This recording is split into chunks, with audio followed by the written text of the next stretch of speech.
Joining me now on the show is Ben McAdams. He is the Democratic nominee in Utah's first congressional district. He won yesterday's Democratic primary in convincing fashion, a much bigger margin than I thought it was going to be. Ben, you actually won with a full majority. You got 56% of the vote, according to the latest results. I thought it would be probably in the upper 40s, but to actually cross the majority threshold is a pretty big achievement. Ben, welcome into the show tonight, and give us your thoughts on last night's win. How are you feeling after that? You've had a day to digest that. Well, thank you. Thanks for having me on. It's great to be with you. Yeah, we felt really good about it. This is how campaigns work. We worked hard. We had dozens of volunteers out, even on election day, just talking to voters. So at the end of the day, campaigning means connecting directly with voters. You can only do so much on social media. At the end of the day, you got to get out there, knock on doors, host events, get out there at festivals, and just talk to voters. And so we were doing that, the night before election. I was out knocking doors until 9 p.m. We had volunteers all day on election day out there talking to voters, and we were feeling pretty good then. The vibe, when I was knocking doors in Murray on the night before the election, and the vibe was just really good. People were responding well to the message.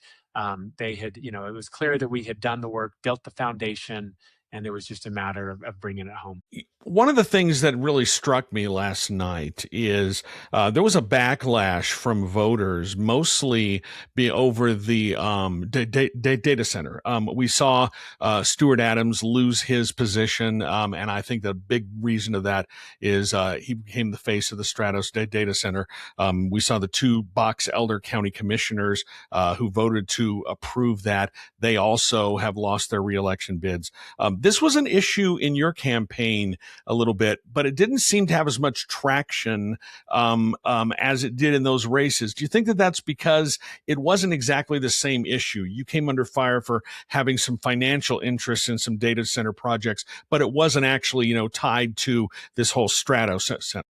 Yeah, look, I think voters are smart. They're smarter than a lot of times politicians give them credit for.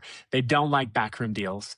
And what happened in Box Elder was very clearly a backroom deal, that was trying to ram something through, telling the voters that the people that they had no business even caring about that. It stunk, right? And I was very clear. I posed what happened in Box Elder. That data center was wrong on every account, starting with the process, but also with the fossil fuels that they were using, the pollution, the water, all of those things. It was just a bad deal. And I told voters my project was very different. A couple of years ago, my firm was retained by a project in southern Utah, not in the Great Salt Lake watershed, and they wanted to be a good actor. They said, we know that, if we're doing this, we want to do it responsibly. We need to have clean energy. And so my firm does some clean energy advising. And so we had worked with this data center to help them develop a clean energy plan. That data center, first of all, is not in the Great Salt Lake watershed. It is a zero water use facility, and they're using renewable energy. And I think the other thing that's important about that project is they spent 6 years going through the public process and going through the front door and very transparent about it. So, that I think voters are smart enough to recognize the difference, that they know a bad deal when they see it. And look, data centers it is the technology infrastructure of the future. If I could stop it, I think we all would. But the fact of the matter is, this is the technology infrastructure of the future.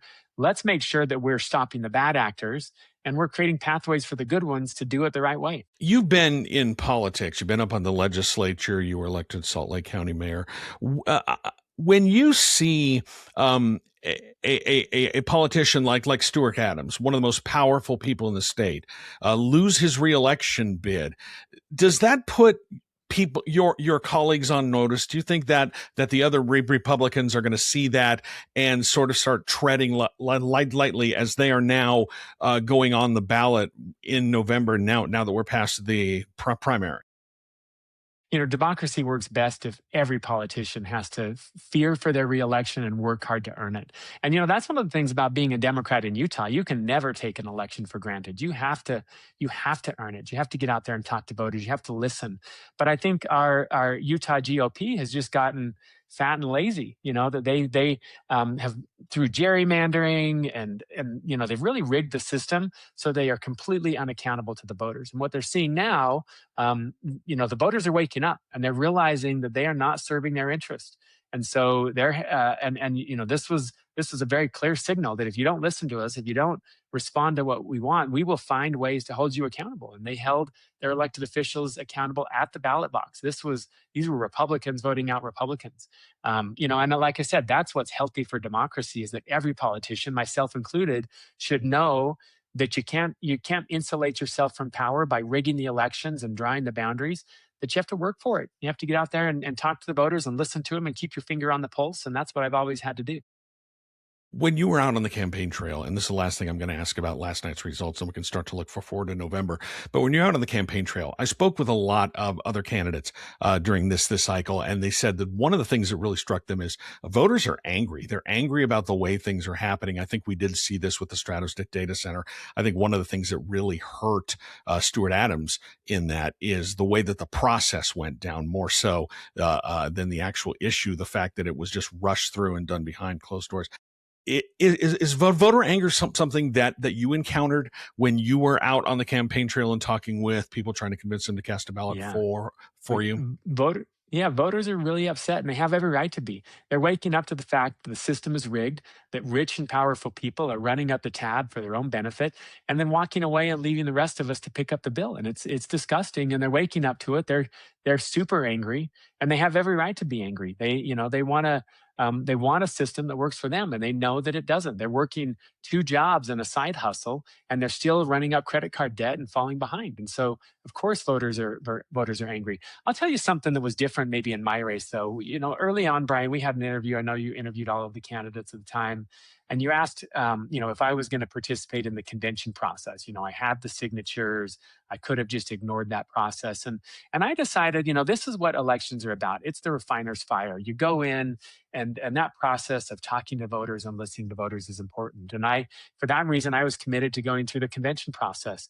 And you see kind of the front running candidate like myself, or you see, Governor Cox has lost at convention, Blake Moore lost at convention. And, what we did through that convention process is we invited delegates. They came to my home. We probably had 300 to 400 delegates coming into my home, 15, 20 people at a time. And we would sit and talk for 2 or 3 hours about the issues. And the one thing I think that can dispel anger is knowing that they have a direct pipeline to the person who wants to represent them. And that process, I would chalk up that process of me actually engaging with the voters and listening to them, talking to them, hearing their concerns, telling them my ideas. That is why, I got 49% of the convention. Liban Mohammed and myself both came through convention under the rules. If we didn't have the signature path, there would have been 2 candidates in this primary, and I would have been one of them. And I think it's because, we did the hard work of talking to voters, and that paid dividends not only at convention and with the success that I saw at convention, but then going out on the campaign trail, because I had already been listening to voters and was attuned to what they were concerned about, and was able to take that onto their doorsteps and really, I think, have a message that resonated. Looking forward as we go towards November, you're going to be facing Republican Riley Owen in that election. What do you think are some of the issues that are really going to take hold in this campaign? I know that affordability is going to be a big one, and President Trump today said that he was not going to sign this major housing bill, which would have helped a lot of Republicans in swing states, in swing seats, who are getting hit on this affordability issue. It would have helped them on the campaign. And I've heard that a lot of them behind the scenes are seething about that. I'm guessing that affordability is going to be a big thing that you want to talk about. But what are some of the other issues that you're hoping to hit on as this campaign really gets going? Yeah, well, first going to the housing issue that President Trump is, the American people don't like to be a hostage in a hostage crisis. They don't want, they see what Donald Trump's trying to do. He's trying to pass the SAVE Act or whatever it's called that will give them more tools to mess with our elections. And they're using, he's using affordability not as a, hey, we're going to come in and solve it, but he's using it as a tool to, in a hostage crisis to try and leverage Republican senators. And it's wrong. The American people don't want to be a hostage in a hostage crisis. So affordability is going to be atop of the agenda. That is why people are mad, because they are working harder than ever and they still can't afford the rent, can't afford to put food on the table. And they just look, hard work should mean stability and prosperity and the ability to live a comfortable life. And that's not the case. So absolutely, we're going to talk about that. I'm going to be talking about, holding Donald Trump accountable.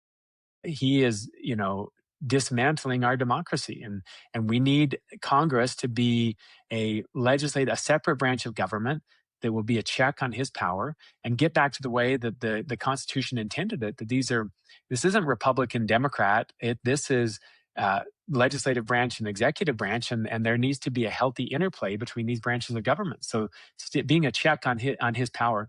Immigration reform is something that's been a front burner issue here. We're going to be talking about that and providing, now that the detention center seems to be gone away for now, but we still have a broken immigration system that Donald Trump has abused. So fixing that. The Great Salt Lake is something that I think needs somebody with my background as a problem solver, somebody who charges straight at some of our most difficult issues and tries to solve them and gets solutions done in some of the most difficult environments. That's what it's going to take to get more water into the Great Salt Lake, to save the lake. This is about the air we breathe. It's the place we call home. So looking at the Great Salt Lake, and then I think more broadly, just protecting our public lands. What are we going to do to make sure that people have an affordable place to recreate, to get out with your family and camp and hike and mountain bike? And, I grew up on these lands and protecting them to make sure that we can continue to use them for future generations is something that's important to me. I met Riley Owen earlier in this campaign. I think he's an impressive candidate. This district is not a slam dunk for anybody. It's a mistake to think that just because I won the Democratic nomination, that I'm waltz into this in November. The district, as you've pointed out, Bryan, is 25% registered Democrat. It's 35% registered Republican, and the rest are independent and unaffiliated voters. Nobody's going to win this election unless they can build a coalition that crosses party lines that's bigger than any individual party. I think that's healthy for democracy, because anybody who wants to win this election is going to have to listen to the voters, take their case directly to them, and earn their trust. Well, Ben McAdams, I appreciate your flexibility. We had some technical issues. I appreciate having you on board, and we look forward to talking to you as the campaign goes on. Thank you for Bryan. your time. Thank you.